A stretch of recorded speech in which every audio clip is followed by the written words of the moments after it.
अस्सलाम वालेकुम। अज की वीडियो करते हैं स्टार्ट। तो वीडियो शुरू होने तो पहले चैनल नू सबसक्राइब करो, वीडियो नू शेयर करो, लाइक करो। तो अज की वीडियो करते हैं स्टार्ट।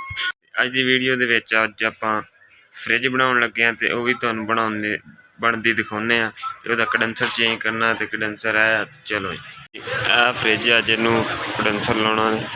लो जी,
लो जी, टांके लग के मुकम्मल हो गई है। तो मैं लाने लगे हैं जी आप गैस।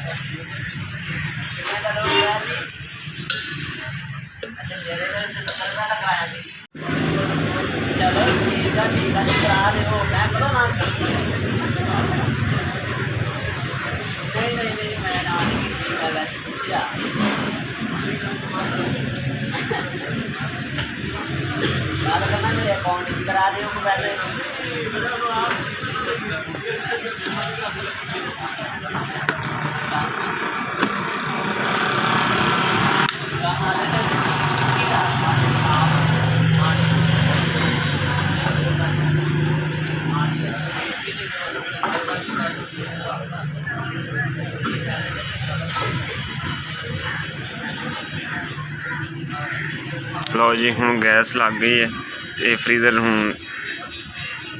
मुकम्मल हो जाना और 2 घंटे तक। तो ही तुम दिखा दें।